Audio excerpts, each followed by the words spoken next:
सखियों, आज का दिन यानी 8 मार्च अंतर्राष्ट्रीय महिला दिवस अपना अलग ही उत्साह लिए। सखियों, आज हम आपको आपके ही बीच की कुछ बहनों से मिलवाएंगे जो संघर्षों का सामना करते हौसले की पतवार थामे जीवन को संवार रही हैं और अपने जीवन के साथ साथ औरों के जीवन के लिए भी एक संदेश है और लगातार ऐसे कार्य कर रही हैं जो हमारे लिए प्रेरणा है। दूसरों के जीवन को उत्साहित करना एक बहुत ही बड़ा परोपकार का धर्म है और इसे हमने सिमटा है अपने कार्यक्रम में। महिलाओं के बढ़ते कदम। आज हमारे साथ हैं डॉक्टर सीमा सुटे, नमिता काले और दीपा अनमोले। नारी शक्ति वेदों ने भी गाया है, नारी शक्ति चांद पर झंडा फहराया है, नारी शक्ति वसुंधरा पर परचम लहराया है। मैं नमिता काशीनाथ काले खंडवा से। आओ मिलकर बनाए स्वस्थ पर्यावरण नशा मुक्त भारत मिशन के लिए विगत 8 वर्षों से कार्य कर रही हूँ। मैं सभी मातृ शक्तियों से यही कहना चाहती हूँ, शक्ति के बिना तो शिव भी अधूरे हैं। परमात्मा ने नर नारी दोनों ही बहुत अनमोल रत्न बनाए हैं, कोई किसी से कम नहीं। सब साथ मिलकर साथ कार्य करें। और नारी शक्ति से मैं एक अनुरोध ये भी करना चाहती हूँ कि नारी ने हर फील्ड में बढ़ चढ़कर हिस्सा लिया है। सभी मातृ शक्ति का अभिनंदन हो रहा है, सम्मान हो रहा है। मगर हमारी कुछ बहनें जो शिक्षा के अभाव में या किसी और समस्या के कारण आगे नहीं आ पा रही है, उनसे भी मेरा यही निवेदन है कि नारी शक्ति का सभी का सम्मान है।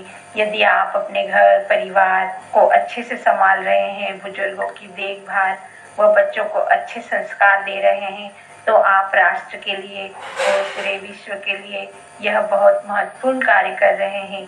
इसलिए सभी बहनें अपने आप से संतुष्ट रहे और आपके दिल में परिवार समाज राष्ट्र के लिए या अपने खुद के लिए कुछ करने की तमन्ना है तो वह अवश्य पूरी होगी। कुछ समय किसी कारणवश देर लग सकती है, मगर हमारी अच्छी इच्छाएं परमात्मा भी पूरी जरूर करेंगे।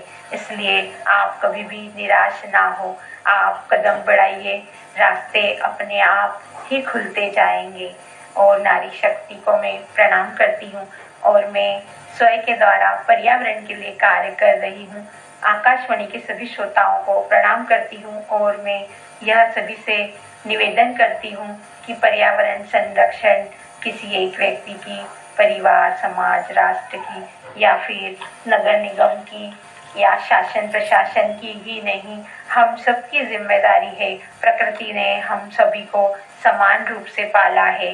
हमें प्रकृति की निरंतर फिक्र करनी चाहिए। प्रकृति ने हमें सब कुछ दिया है, हम भी कुछ देना सीखें। पर्यावरण का संरक्षण रखना हम सबकी बहुत बड़ी जिम्मेदारी है। वैश्विक स्तर पर, सामाजिक स्तर पर और नगर निगम प्रशासनिक लोग अपने स्तर पर कार्य कर रहे हैं बहनों, पर मेरा सभी भाइयों से, सभी बहनों से और सभी लोगों से कुछ अनुरोध है कि यदि हमारी प्रकृति स्वस्थ सुंदर रहेगी तो हमारा पर्यावरण स्वस्थ रहेगा, तभी तो हम सब खुशहाल और स्वस्थ रहेंगे। हमारी प्रकृति ने हमें सब कुछ दिया है, फिर हम इसका उपयोग जरूर करें मगर इसका दुरुपयोग ना करें। अब मैं आपको यह बता रही हूँ कि मैं पर्यावरण संरक्षण के लिए किस प्रकार छोटे छोटे कदम उठा रही हूँ। मैं किचन वेस्ट से कंपोस्ट खाद बनाती हूँ, जिससे हमारे घर का कचरा भूमि को खराब नहीं कर रहा है। जो किचन वेस्ट आता है वो जो उसमें से बचता है वो पशु पक्षियों को मिल जाता है और जो अन्य रहता है उससे मैं किचन वेस्ट कंपोस्ट खाद बनाती हूँ। वह खाद पौधों के लिए उपयोगी सिद्ध होती है। पुराने कपड़ों से और नए कपड़ों से मैं कपड़े की थैलियाँ बनाकर वितरण करती हूँ। इससे प्लास्टिक की थैलियों का उपयोग कम होता है और प्लास्टिक की थैलियों का जो भी उपयोग करते हैं आप लोग, उन प्लास्टिक के टुकड़ों को और प्लास्टिक की थैलियों को संभाल कर रखिए और उससे प्लास्टिक की बॉटल बैग बनाइए। मैंने अभी बॉटल बैंक बनाना भी चालू किया है। स्कूल कॉलेजों में जाकर मैं समझा रही हूँ कि आप पानी की बॉटल खाली, पहले तो प्लास्टिक की बॉटल से पानी कम पीजिए और यदि हमें पीना भी पड़ता है तो उन खाली प्लास्टिक की बोतलों को संभाल कर रखें। उसमें प्लास्टिक की पन्नियाँ, प्लास्टिक के पुराने ब्रश, पेस्ट के ढक्कन, पेस्ट का कवर और अन्य प्लास्टिक की छोटी छोटी चीज़ों को प्लास्टिक की बोतल में पैक करके प्लास्टिक की बैंक में, हमारी बैंक में आप जमा कर सकते हैं। यह कार्य में स्कूल, कॉलेजों, मोहल्लों और भजन मंडलियों को समझा रही हूँ ताकि हमारा पर्यावरण संरक्षण हो और वह छोटा छोटा प्लास्टिक जीव जंतुओं को नुकसान ना पहुंचाए और उस प्लास्टिक को हम रिसाइकल में दे सके। और एक कार्य मैं ये भी कर रही हूँ कि पर्यावरण विजिट कर रही हूँ।